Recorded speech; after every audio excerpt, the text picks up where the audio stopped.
Hey everyone, welcome back to another episode of the DJ Sessions Presents the Virtual Sessions. I'm your host Darren, and I'm coming to you from the virtual studios in Seattle, Washington. Coming in all the way from Porto, Portugal, we have none other than Ninna V. Ninna V, welcome on the DJ Sessions. Thank you. Thank you for having me. Very happy to be here. Yeah, I'm glad we were able to connect and get you on the show. I know we were doing a little pre-show talk, and I haven't been doing much in the world, but I'm glad to have you on the show. Thank you. Thank you for having me. You're welcome. Much appreciated. For our DJ Sessions fans, we want to let them know you a little bit more. We're going to start by I ask a few questions, and one of the first questions I want to ask you is, if you could describe your music in 3 words, what would you call it? Techno, raw, mind-bending techno. Yeah. Right on. And you just released an EP not too long ago called Fearless Resistance, correct? Yes, on my Bandcamp. Process, how did that come about? Well, I kind of got inspired by the names I chose. That is Fearless Resistance and how's it called, the other one? Oh, Objective Axiom. I've made so many tracks that sometimes I confuse them. I got inspired by them. I got inspired by the current events in the world, what's going on in the world, and I decided to make tracks that would go along with those names, and got inspired, and that's what I did. Nice. And if you had to pick one of your productions as your most favorite one, which one would that be? And is there a reasoning why it would be? What's the reason why it would be your favorite production? Well, I wouldn't say a release, but I would say a track. Mm-hmm. I made an EP back in 2020 when everything was closed down, and I got quite angry at the time because I got shows cancelled, and I was going to play in Japan, and I was going back to the United States to play in several cities like Detroit and Los Angeles, San Diego. Then I'll go to Mexico, then to Japan, play in Tokyo at Circus Club.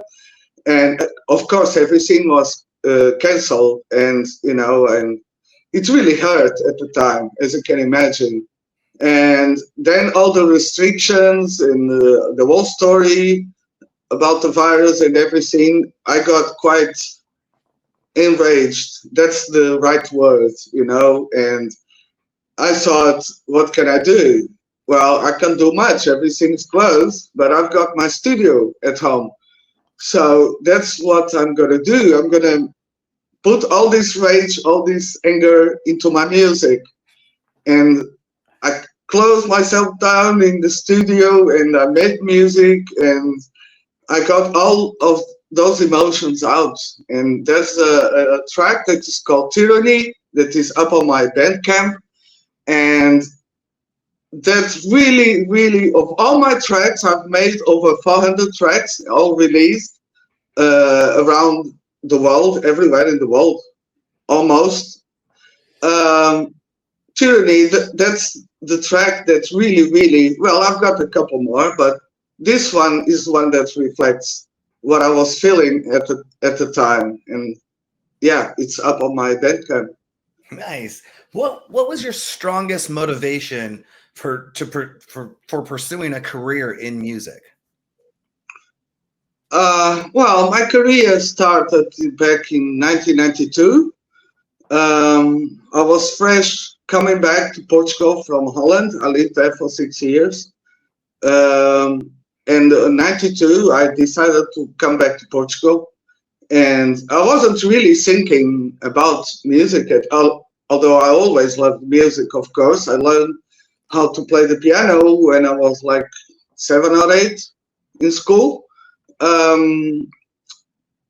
at the time, I got a job at a record store, and I didn't know how to play records or anything. But my colleague that was working with me there, he was also a DJ. And one day I asked him, how you mix the records? I want to learn. I don't know how to do that. I'm working in a record store. I've got everything here and I want to learn. And that was the fastest lesson I had in my whole life that took like 5 minutes. He said, okay, you got the record here. This is the mixer. This is the other record. You have to look for the beat and you have to synchronize this beat with the other one. And then you do this and this on the mixer. So now you do it. I was like, what? No, I can't do that. But eventually, with a lot of practice, I started buying records, and then I bought my record players as well. I bought a little mixer, and I started practicing at home, and my brother's bar as well. Before I bought my record players, I would go there like on the weekends and practice and practice and practice during the day. And yeah, eventually I learned, and then I became a resident in my brother's bar. Of course, I had to play his music, but whatever, I was still learning.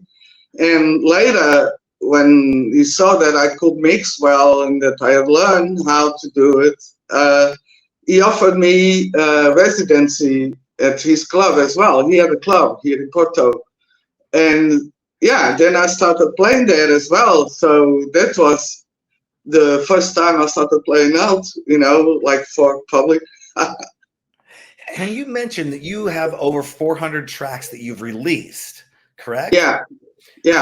How many tracks do you produce in a month, and how many actually end up being released?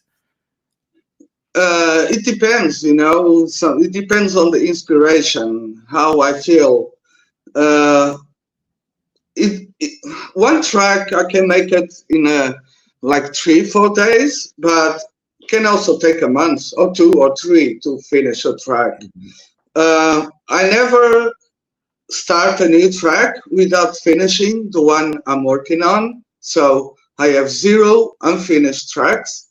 That's a rule I put upon myself on always work my tracks until I feel they are done. Then I go on to the next one. But it depends. It could go from a few days if it comes out right away as I wanted, or it can take some weeks or months. It all depends. And what label are you currently working with right now? Well, I've released in a lot of labels, but the one I really, really love to release on, and I've got an EP that's coming out soon, is Naked Lunch from April. He's also Portuguese, but he's from Lisbon. I've released a few EPs on there, and I've done a few remixes for April, and he has remixed me as well. So now I've got another EP coming out soon with, well, I don't know if I should say who the remixes. I can say April. He's remixing one of the tracks. And the other one is, for me, he's really a mighty legend. He has done one remix for me a few years ago, I think 2015 or 16. He has done one remix for me that went viral everywhere, and top DJs were playing it, and it was really incredible. And he's remixing me again. I'm still waiting for his remix to be done.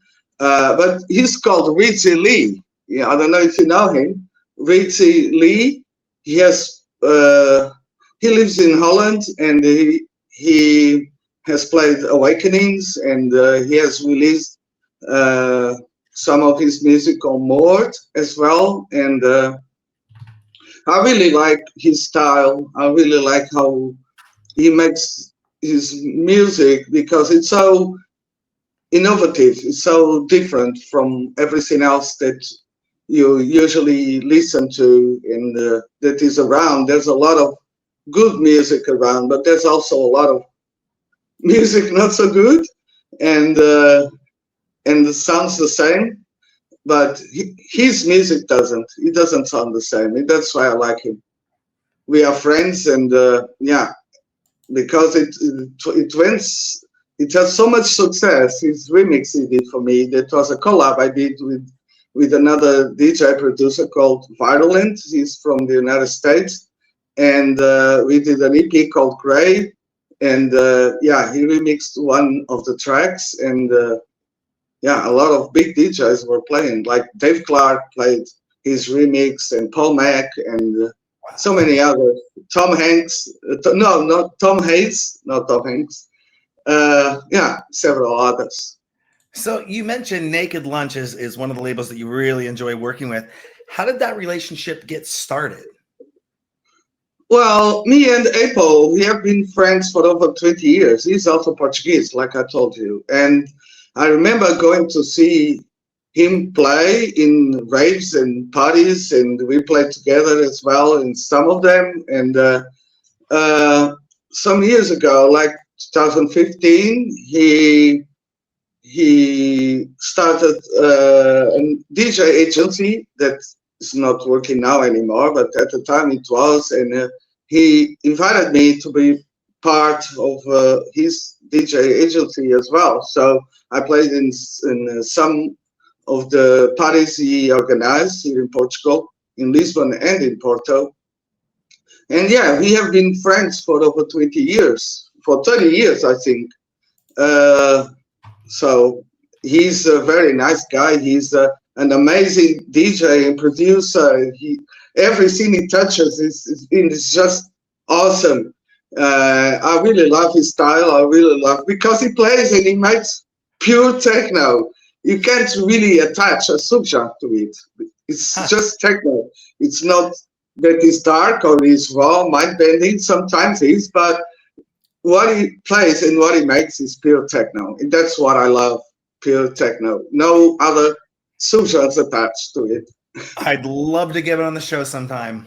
Maybe you could put yeah, maybe, yeah. You have to ask him, but I think he'll gladly do. I don't know. You have to talk to him. So, you know, you played a lot of shows. You've been to a lot of different countries, a lot of different places playing. Who's the most inspiring person you've ever met backstage? And tell our viewers, tell me why that person was such an inspiration to you. Well, hey Paul, he has been one of the great inspirations. But I've met like other top DJs like Dave Clarke. I played with him twice. Once in Lisbon, once in Porto. And he's one of the old school DJs that I've always looked up to. He also plays different kind of techno than the mainstream DJs play. And, you know, he's a very nice person as well as a great artist. So I look up to both of them. Yeah. Nice. Do you like to go out and listen to other sets of do you go out and listen to other DJs play? Yeah, of course. Yeah. It depends on who, you know. If I want to go out and I have to get ready and everything, you know, take myself out, drive all the way, it must be for someone that I really want to see. Well, now I'm older, I don't go out so much, but even before, I would go out if I knew who was playing and I wanted to go listen to that DJ, you know. That's why I went out, for the music. Who's the last person that you've seen play out? The last person, let me think.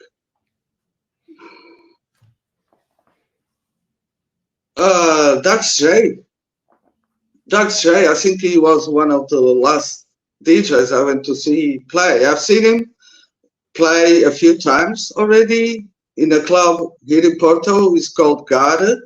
And yeah, I even met him at the end because I want to take him. He has been supporting my work When I release myself, the tracks on or EPs on Bandcamp, I send out promos, and he has always been supportive of my music. So in the end, I met him and went and thank him for the support he has been giving me. That's awesome. It's always nice when the DJs spend that little extra time after a show to talk with fans or connect with people, rather than just come, unless they're flight and they're got to be in another city or something. But if they can, spend like 20, 30 minutes just shaking people's hand, maybe doing autographs or something like that, I think that's a really nice thing that I think some DJs do it, some don't. I think it should almost be common practice to do that. Here's a question for you.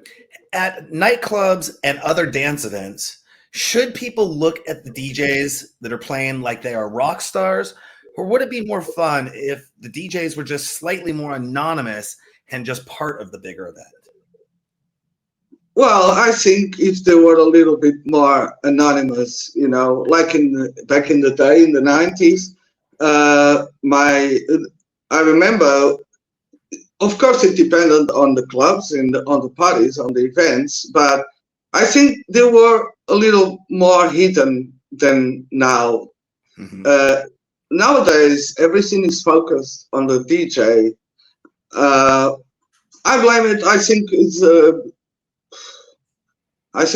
big festivals, the big festivals with the big cameras and all the effects, all the fire and everything, and the cameras on their faces, and and following everything they do and all the movements and how they mix. It's a shame, yeah, because I've seen. You don't even have to go to Awakenings or big festival to see that. Even if you go to a medium-sized club, I've seen it here in Porto or in Lisbon.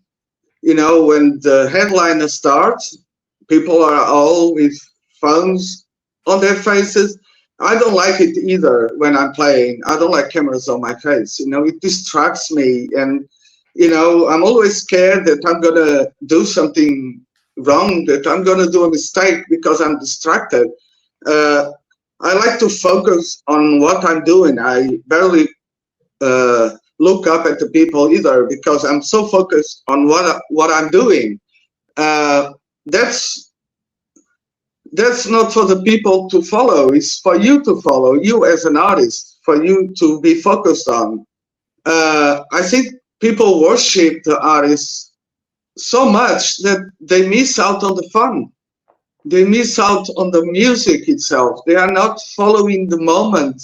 They are not feeling the moment, like they are just focused on the tiny screen. Why? It's happening.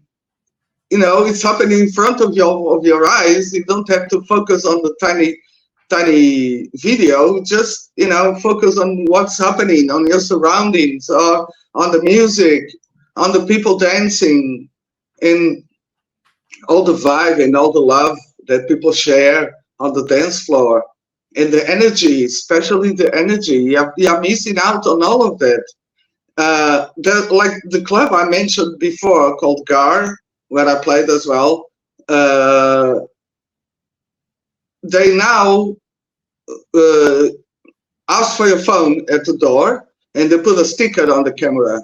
No phones allowed. The sticker is there. You cannot take it out. If the security sees you filming, takes you and your phone, go back, get another sticker, or just take your phone and then give back at the end. And I think it should be like that. Phones should be on your pocket, on your purse, wherever, just not on the DJ, because it distracts things and we are missing out on everything. So yeah. I've heard that before. I've known some parties that have been thrown here in Seattle locally. I know there's other nightclubs around the world that'll take your phone at the door and put it in a bag and seal it away, and you get it back when you leave. If you need to go outside and make a phone call, you go outside and you make that phone call, and you Yeah, exactly. hand it back in. I think that would be a really interesting thing to enforce, because you're right. There are DJs who have been caught, and it might look like they're picking their nose when really they were just the angle they got it was like they maybe just went like this to like scratch themselves or something, but the angle was from this side, so it looks like I'm, and that photo gets out there into social media and it goes viral, and it's like, I did not pick my nose on stage, and just things like that, or just, yeah, you're right. I think, and missing the experience, like I was at a concert over the weekend, Friday actually here, and Justin Timberlake's concert, and you had people in the audience just with their phone trying to record the whole performance. And it's like, exactly, you're missing the whole stage production here. You're getting this, and what are you going to do with that when you get home? Look at Justin Timberlake. Look. Somebody's going to go, the audio sounds like crap. You're probably exactly. The camera's shaking like this, Yeah. And it's so far away that if you zoom in, it's probably even shaking more like this. It's like, yes, again, about capturing the moment, but you're right. So much is lost. Yeah, exactly, because they are missing out on everything. Sorry, this was my dog. My dog is here besides me. She wants attention, but she's that's in okay. bed now. Going back to the previous question, that the rock star question, you mentioned, the big festivals and people they are the centerpiece of attention. What are your thoughts on DJs playing those festivals, being up on stage, and they're not wearing headsets? Not wearing a headset? What do you mean? Like they'll be up on stage and they're dancing and bopping around and the music's going and the light show's going. So and they're not wearing any headphones, but they're mixing a show. Oh, headphones. Yeah, well, pre-recorded set. Must be, it's a pre-recorded, because you cannot mix without your phones. It doesn't matter what kind of equipment you use, even if you use excuse me, my dog just wants to go out. That's okay. No worries. Hello.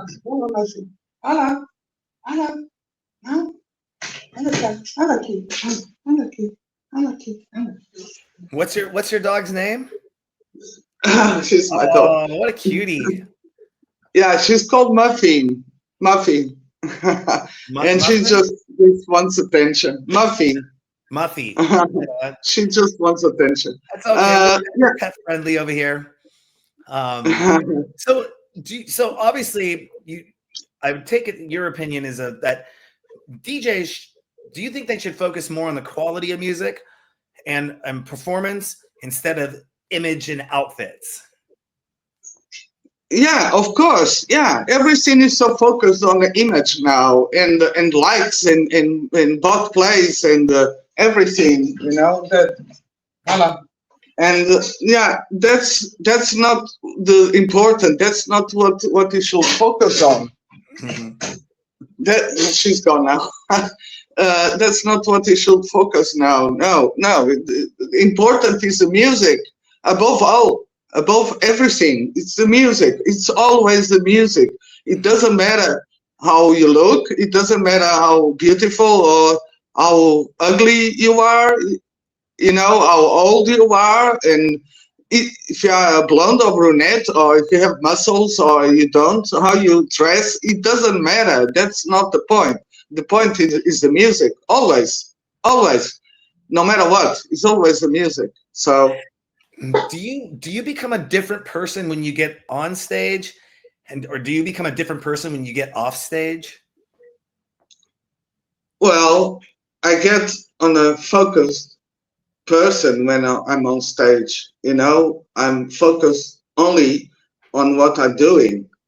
I have to from the start to finish. I have to focus on what I'm doing so I don't mess up.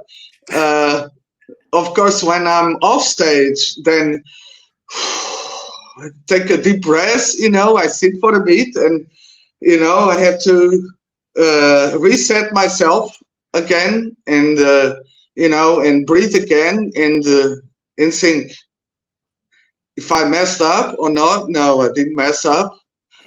It's okay, so it's good, and I think for a couple of minutes on what I just did, and then I can talk to other people. Yeah, then I can go on the floor and talk to people and everything. But I have to reset myself again, be myself again. Yeah. Yeah. I've never personally seen you play. Are you DJing or are you using hardware as well? Yeah, I DJ. Yeah, Okay. I started with vinyl, as I said, because I started in '92, and there was no CDJs back then. It was only vinyl, and then I started playing with CDJs, with Pioneer CDJs as well. One of the big reasons was because a lot of music was coming out on digital and not on vinyl. Vinyl started to become very expensive. I was tired of carrying my record bags. I messed my whole spine. It's like an S now, It's all messed up from carrying my records and from carrying 2 or 3 bags of records. 100 record bag is very heavy. To a flash drive, it's quite a difference. Yeah, especially as a woman, and it's much better. Yeah, and most music comes out on digital anyway. Even if you release on vinyl, I have released on vinyl, but even if it's much later, it comes out on digital as well. So yeah, that's definitely been a game changer. I mean, I remember going to the clubs, and one of my favorite DJs I first started seeing here in Seattle, Donald Glaude, he had a residency at this club called the Underground, and I would somehow I managed to get up into the DJ booth, and I'd be up in the DJ booth with him, like dancing and hanging out, and then it just became like a natural thing because we were regulars at the club, and security never said anything about me being up there. Donald never said anything, but I just remember there was just like his whole record collection that he had was there. In the DJ booth, so he didn't have to carry records with him everywhere I went. Now, if he went and played an outside rave, he'd have to then pull what he wanted to pull, put it in the crate, and get it to the show. But now you could put 15,000 songs or 20,000, probably 50,000 songs on a flash drive or hard drive. Plug it into your controller, and boom, you have access to your entire library, and it can all be sorted by key and BPM and all that if you know what you want to go with. So it makes it a lot easier nowadays. It does. Yeah. Well, I never really played with Tractor or Timecode records.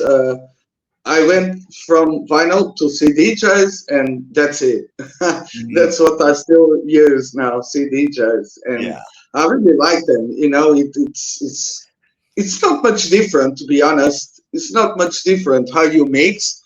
You can use also the vinyl mode on CDJs and everything, so it's not that different. And my dog again.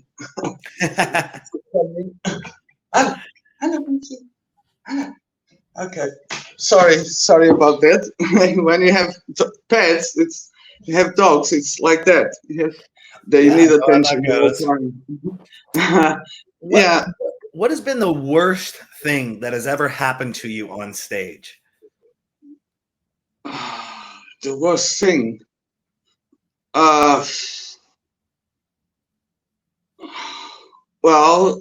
Guys coming up to me and telling me how to mix. Like I'm in the middle of a transition, and they're coming up to me, talking on my ear. Almost moving my own headphones to talk to me, and say, "Oh, if you do this, if you do that, do this and do." Like I didn't know how to transition and how to mix. That's really annoying. It happened a few times. Yeah.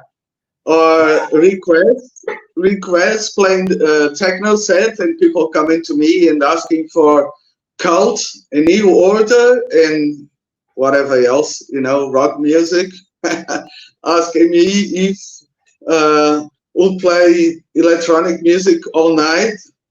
And I said, yeah, Yeah. I was actually doing a gig. I was doing a gig over the weekend, and we do silent discos. So I really like that technology. Are you familiar with that technology? With what song? So basically, you No. put headsets on and you listen to the music through headsets, but then you have multiple channels you can change. So I could have up to 7 DJs playing at the same time in the same room on the same stage, and you can choose which one you want to listen to. Oh, I never experienced that. That must be so really awesome. Cool. Yeah. But I was doing when a guy comes up to me and I'm DJing, I already had a pre-made set ready to go. And he comes up and says, can you play some Dom Dalla? And I'm like, I'm playing house music, dude. You're asking me to play. Yeah. Dom Dalla is not hip hop, is he? Dom. Oh, LA. Let's see. Yeah, what is his style of, maybe he is electronic.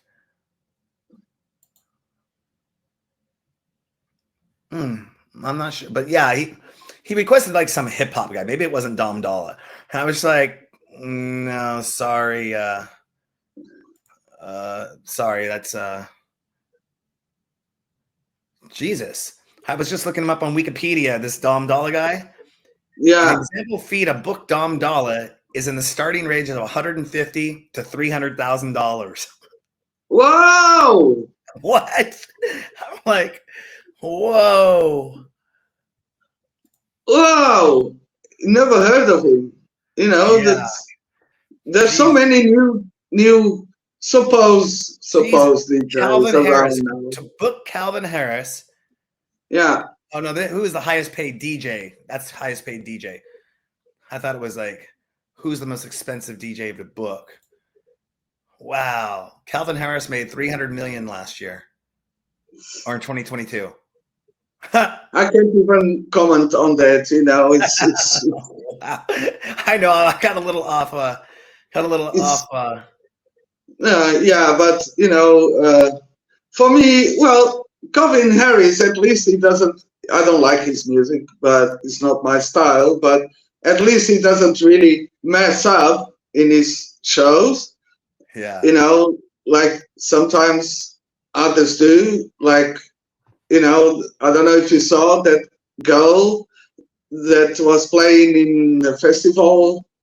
And just recently, I saw it all over the internet, but I don't know who it is. And yeah, me neither. I never heard of her. And then yeah, it was floating around. The videos were floating around Facebook, and I went to check it out. And you know, she really did mess up, really, because that's how you see that they play pre-recorded sets, or they don't know how to mix, because she could have gone on if she knew how to mix by ear, but she didn't know, and she didn't know tempos, she didn't know BPMs, she didn't know how to count, you know, she didn't know anything, so she really messed up big time, and she's called Grimes. Grimes, that's who it was. Yeah, and how is she booked to play at a big festival, you know, and other real ones like me stay home are not playing big festivals. I've been playing for 32 years this year. Like I said, I have over 400 releases all around the world, in all continents except for Africa. But except for Africa, I have released in all continents, you know, North and South America, Europe, Australia, Japan. And, you know, I'm not playing in any festival. Why?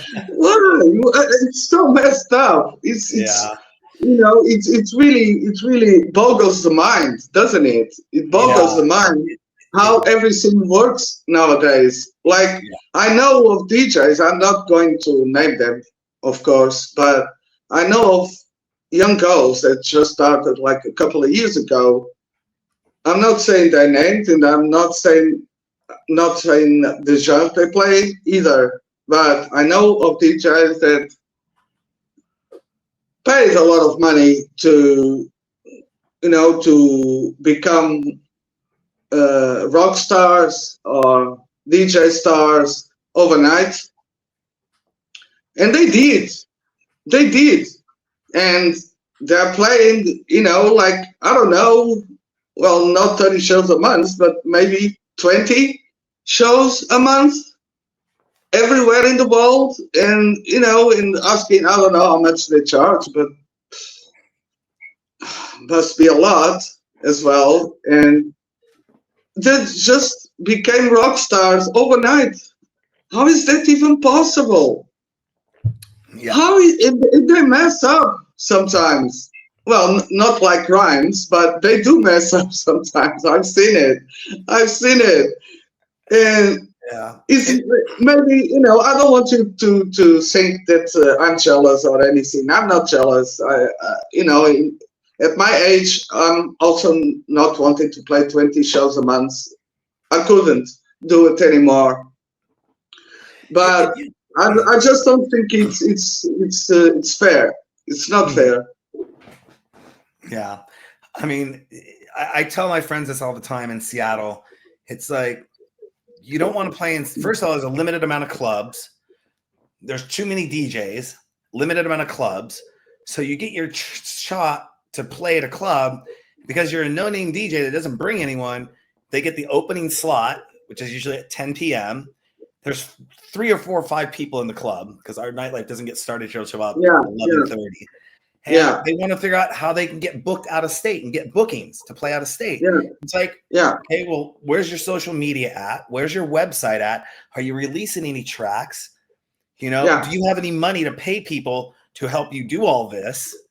Because a booking manager, and even if they got $100 for playing that opening slot here, a person who booked that slot for them will get 10%. Even if they got 20%, they spent all that time to get that slot booked for $20.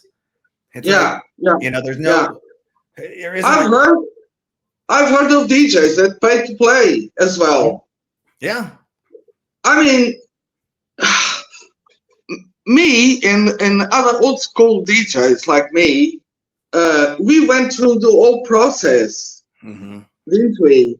We started to learn how to play vinyl, learn how to mix, go get a residency in a bar, then get a residency in a club.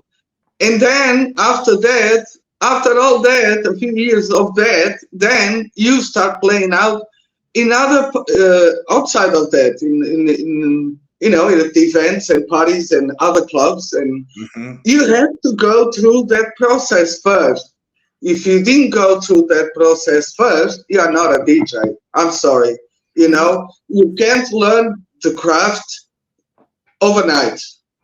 Yeah, and sometimes I've told people, this isn't just me giving a 2 cents of advice to them. Is if you want to go on tour, why don't you go to those cities, research the clubs that you'd want to play in, contact the promoters promoting those nights there, and say, hey, I'm planning to go on tour and I'm stopping through your city. Would it be cool if I played for you? But, even that, the promoter might say, why am I going to pay an out-of-state guy when I got 50 in-state people that are right around the corner? I can kick a can and 50 DJs fall out. Yeah. Exactly. And usually they give it to their buddies or their homies anyways, And then they got to look at it. Like, the biggest one is the social media numbers is what people look at now. And they're like, oh, you only have 500 people that follow you on Instagram. I'm not going to book you. You're not going to draw a crowd. But this guy over here is no talent, but has 50,000 followers on Instagram or something like that. Exactly. And that person because they got more followers, which that can all be faked anyways too. Yeah, but I mean, it's all bots anyway. It's not real followers. All the followers I have on my Facebook page, on my SoundCloud, on my Instagram, and everywhere that I am, they are all organic. They are all real. Of course, I don't have thousands, I don't have 50,000, 100,000. No, I don't. But I didn't buy any. It's all organic. And, nowadays, when I look back, I can look myself in a mirror and say, I kept my dignity. I kept my integrity. And that, for me, is the most important thing ever. Because I didn't fake anything. I went through the whole process. Then later I started producing as well. 15 years ago, I started producing. I learned everything by myself. I learned how to play records by myself. I had that 5 minutes lesson, and that was it. I learned how to mix by myself. I learned how to produce by myself. I promote myself for 32 years. I do everything myself, and I've done all my life. I've helped a lot of Portuguese artists as well. I had a DJ agency in the past called Beyond the Agency, and I had a lot of Portuguese DJs in my agency that I would get gigs, and I would organize events as well, and book other DJs from abroad, bring them here, play with them. So I did all that. I organized events and everything. If you don't do all that, how can you even call yourself an artist or a DJ? I mean, I don't understand. How they sleep at night, how how they keep their dignity and their integrity. I may not be well known worldwide, but I think I am a little bit because I have released everywhere in the world, almost, except for Africa. Although I have played in South Africa. I have played a gig in South Africa. I haven't released music there, but I have played there. So I've been in Africa as well. If you don't do all that, you're not a real artist. You're not. I'm sorry. You are whatever you want to call it, but you're not an artist.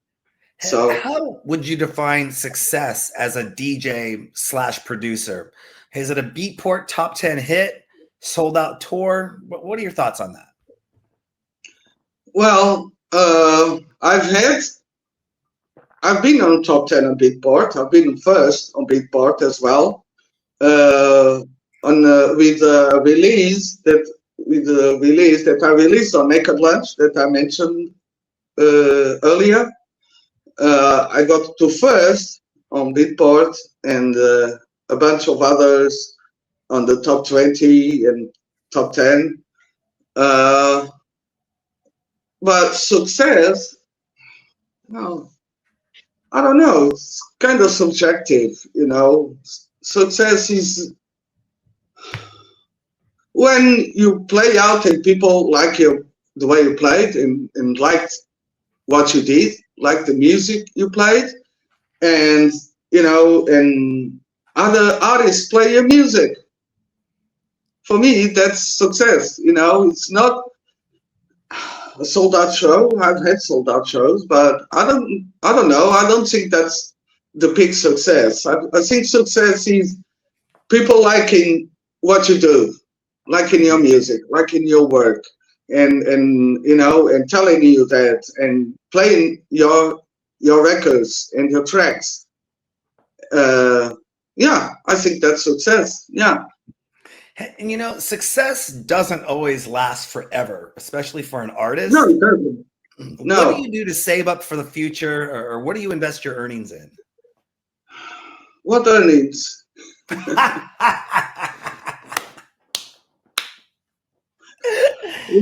I mean, obviously, one of the new trends is obviously cryptocurrency.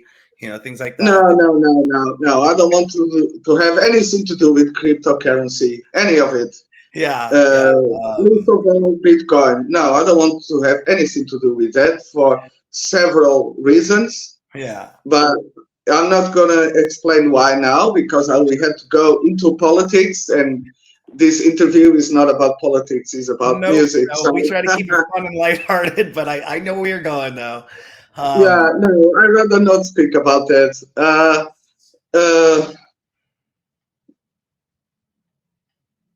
What earnings? Yeah, really. I did earn a lot of money back in the 90s, in the early 2000s. Playing out, I would play a lot in my country, and I would play in Spain and around Europe and UK as well. I went to South Africa, like I said, then the United States later. I've been a few times there. I'm going back to the United States in August 17th. I'm playing in Los Angeles in the I'm still sorting out and waiting for confirmations for San Diego and other places. But yeah, the last 4 years took a heavy toll on all of us, you know. Like I mentioned earlier, I was going on tour on 2020 when everything got cancelled, and I think it changed a bit when everything opened up again. I think it changed again. Everyone was so hungry and thirsty to play out again, and you know, I think it got a little worse than it was before. You know, and it's not easy getting back again and getting a tour together like I did back in 2020 and before. It's not that easy anymore. Although I'm going back to the United States, and you know, I'm planning going to Wales in the UK. Well, not UK, but Wales in the winter. And I don't know. It hasn't been as easy as it was before 2020. So yeah, I'm not saying that is the club's fault or the crowd's fault or the DJs. You know, I think it's, if you're gonna blame everyone. Everyone has a little bit to be blamed. We all let it happen, so I think we are all to blame. A little bit, you know, one way or another. What? Gonna switch gears here a little bit. If you could score a movie for a famous producer, who would you want to work with? Who would you want to score that film for, and why? A movie? Yeah. Score a movie. Yeah. Who I would want to? Denis Villeneuve. Denis Villeneuve. I don't know that name. You don't? Check Dune. That Hans Zimmer. Yeah. Okay. Check Dune that Hans Zimmer just made a score for the part 1 and part 2. Oh wow! I should know that. Yeah, he is absolutely amazing. Amazing, really. All right. And I'm trying to look him up right now. I would have loved to be Hans Zimmer, but I'm not, so I'm never gonna be. But Hans Zimmer is without a doubt my favorite composer in the world, in the entire world. I also like Max Richter. Max Richter, he's German. Like Hans Zimmer, he's German too, although he lives in America. But Max Richter, he has scored a few movies as well, and he's absolutely amazing too, you know, in a different way, but he's very good. He's absolutely amazing. There's this movie, it's called Into the Forest, that he made a score for, and it completed the movie totally. It's really, really, really unbelievable. Yeah. When you're not on the road and you're not traveling, how do you spend the days? What do you do during the days between your performances? Well, I wake up, have breakfast, walk my dog, go to the park with her. If it's summer, if it's good weather, I take her to the park and we play at the park. And then I come back home and I sit in my studio. The rest of the afternoon, then have dinner, walk my dog again, and back to the studio, and then sleep, and then rinse and repeat every day. That's every awesome. day. Yeah. Is there anything else you want to let our DJ Sessions fans know about before we let you go?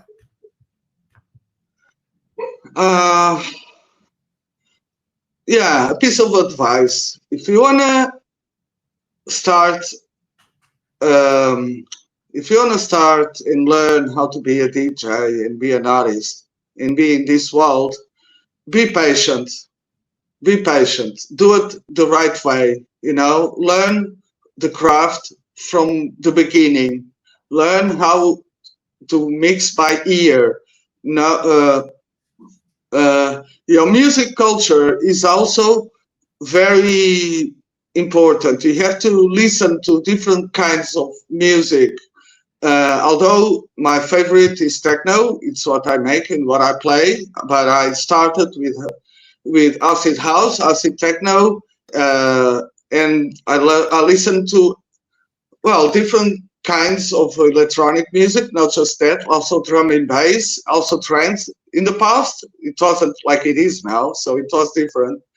But I listen to everything, and you have to learn your roots. You have to learn where music comes from. You have to learn the culture. You have to learn its history. I played in Detroit back in 2015, and it had a big impact on me because, as you know, where techno comes from in one of the places. It didn't start there, but one of the main places where techno comes from is from Detroit. And I felt when I landed and I walked into Detroit, well, not walked, but was driven in a car into the city. And, I felt the weight of its history on my shoulders, and I felt quite overwhelmed, to be honest, and I got quite nervous. I still get a little bit nervous every time I start playing, but I got nervous like I was just starting, because I felt the whole weight of the history, because I studied before going, and I studied and I followed it for 32 years. And that's, people have no knowledge nowadays. They have no knowledge of the music, of its history, where it comes from. And I think that's fundamental to understand the music and understand what it means and understand even your genre of choice, because if you don't know it, how can you choose? How can you say, this is what I like, this is what I want to play and make, if you don't know its history, if you don't have the knowledge? You have to.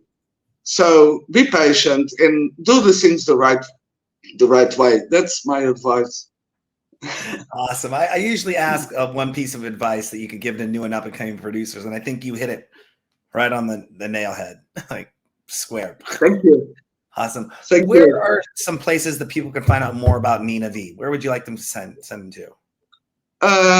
They can find me on my fan page on Facebook. Just type Ninna V, and I'm on SoundCloud, Beatport, Bandcamp, Discogs. If you go on Discogs, DJ.de, everywhere. Awesome. Well, Ninna V, thank you so much for coming on the show. I'd like to do a follow-up interview with you here. We try to stay in touch with everyone that comes on the series every 6 months, just to update, see what's going on, see what's new, and have another fun time with you. Yeah, of course. Yeah, anytime. Awesome. Thank you so much for having me. Thank you so much for having me. Yeah. On that note, don't forget to go to our website, thedjsessions.com, where you can follow us on Meta, X, TikTok, Instagram, everywhere. All our social media sites are up there, plus 2,500 past episodes, 2,500 plus past episodes, and over 600 news articles released every month, and with some exclusive mixes in there as well. So lots of stuff and information at thedjsessions.com. Go there today. Tell a friend. Tell all your friends, thedjsessions.com. I'm your host, Darren, and that's Ninna V coming in from Porto, Portugal, and I'm in the virtual studios in Seattle, Washington. And remember, on the DJ Sessions, the music never stops. Thank you.